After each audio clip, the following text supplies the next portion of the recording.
विधानसभा में नियम 130 के तहत केवल सिंह पठानिया, अमरिंदर, राजन, अजय सोलंकी और चंद्रशेखर जी ने चर्चा लाई थी। और विडंबना देखिए कि भारतीय जनता पार्टी के जो सभी विधायक हैं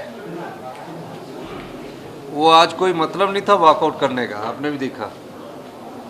लेकिन वो सबॉर्डिनेट सिलेक्शन बोर्ड में जो धांधलियां हो रही थी उस चर्चा में भाग लेने से के लिए लेना ही नहीं चाहते थे, वो भागना चाहते थे। और जब वो भागना चाहते थे तो उन्होंने एक बहाना पकड़ा कि स्पीकर साहब ने अवमानना की बात कही और उसके आधार पर उन्होंने चर्चा में भाग नहीं लिया। मैंने अंदर विधानसभा में पूरे जो प्रश्न थे उनका उत्तर दिया और कहा पेपर लीक होते थे, पेपर बेचे जाते थे, 22 आदमियों को अरेस्ट कर लिया गया है और जो और आदमी हैं उनके खिलाफ भी हम कार्रवाई कर रहे हैं। निश्चित तौर पर मैं ये कह सकता हूँ कि जो भी इसमें सम्मिलित पाया जाएगा उसके खिलाफ कड़ी से कड़ी कार्रवाई की जाएगी। पेपर लीक करवाया जाता था, 50,000, 2-2 लाख, 2.5 लाख रुपए में पेपर बेचा जाता था और पूरा आंसर शीट भी मैंने आपको बताई कि आंसर शीट के पेपर भी उनको बता दिए जाते थे और उस आधार पर उनका चयन होता था। हमने ये कहा है कि जब तक नया कोई चयन योग्य नहीं बन जाता तब तक Himachal Pradesh public service commission के तहत हमारी पोस्टें भरने की प्रक्रिया शुरू हो चुकी है और नया चयन योग्य जब तक नहीं बन जाता तब तक Himachal Pradesh public service commission ही सभी एग्ज़ाम्स को। पुलिस पेपर भर्ती मांग की जो बात है उसमें प्रक्रिया चल रही है, हम देख रहे हैं कि कैसे उसमें आगे बढ़ा जाए। सीबीआई उसमें इंक्वायरी कर रही है। अब एक ही चीज़ के लिए 2 एजेंसियों का काम नहीं किया जा सकता, सीबीआई की रिपोर्ट आने के बाद ही हम आगे की कार्रवाई करेंगे। लेकिन सबॉर्डिनेट सिलेक्शन बोर्ड के द्वारा जो नियुक्तियां हुई इसमें हजारों युवाओं के भविष्य के साथ खिलवाड़ हुआ है और बीजेपी की सरकार आंखें बंद करके बैठी रही और आज चर्चा में भी नहीं भाग लेना चाहती थी, इसलिए उठकर चलेगी। तो ये सबसे बड़े दोषी कौन है? जो उस 5 साल में आंखें बंद करके बैठे रहे और आज जब चर्चा, उनको पता था कल से चर्चा लगी थी, कोई प्रश्न होता उसका जवाब ना मिलता उस पर भागते। लेकिन किसी न किसी बहाने से वो सदन का वॉकआउट करना चाहते थे और इस चर्चा से जो सबॉर्डिनेट सिलेक्शन बोर्ड में भ्रष्टाचार हुआ है, जो सबॉर्डिनेट सिलेक्शन बोर्ड में पेपर बिके हैं, उससे भागना चाहते थे और उस चर्चा में भागना लेकर उन्होंने वॉकआउट का रास्ता अपनाया। लेकिन सरकार गंभीर है, युवाओं के भविष्य के साथ खिलवाड़ नहीं होने देगी।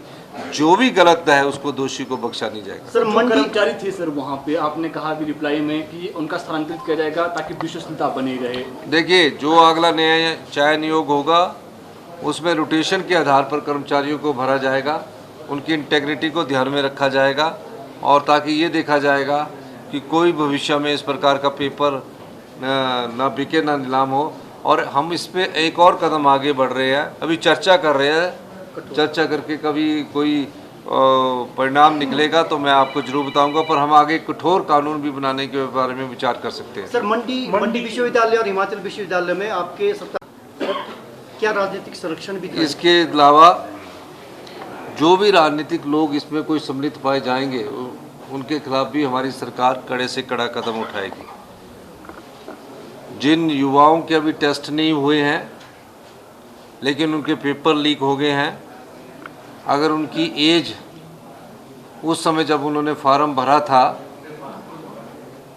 उस समय 45 साल से नीचे थी तो उनकी एज में भी हमने रिलैक्सेशन दे दिया है और जो एग्ज़ाम अभी पब्लिक सर्विस कमीशन करवाएगा उसमें भी उनकी रिलैक्सेशन को माना जाएगा। जो नया चयन योग जो बनेगा उसके लिए दीपक सानंद जी के नेतृत्व में एक कमेटी का गठन कर दिया गया, 3 सदस्य, जो अपनी रिपोर्ट जल्दी ही सरकार को देगी और उसके बाद जो नया आयोग होगा वो हमीरपुर में इतना बड़ा इंफ्रास्ट्रक्चर है वहीं खोला जाएगा। उस दृष्टि से जो चयन कमेटी है हमारी, वो पारदर्शिता कैसे बने, कैसे पेपर लीक ना हो, उस दृष्टि से काम करना उसने शुरू कर दिया और आने वाले समय में जल्दी ही नए आयोग का गठन करके हमीरपुर में उसका कार्यालय को स्थापित कर दिया जाएगा। लेकिन तब तक सभी जो एग्ज़ाम होंगे वो Himachal Pradesh public service commission लेगा। देखिए, सभी विधायक जो है उन्होंने इस बार को रखा है, मैं उस पर गौर फरमा रहा हूँ कि मंडी में कैसे नियुक्तियाँ हुई है और जगह कैसे नियुक्तियाँ हुई है। जो भी हमारे विधायकों ने बात आज सभागार में रखी है, सब पर मैं गौर करूँगा। ओके, धन्यवाद। Himalayan Public Senior Secondary School, Nagrota, Bangwa, Kangra, Himachal Pradesh. Admissions open. Nursery, LKG, UKG to 12th. Science, Commerce and Arts. Contact us at 7018505775, 80917111062.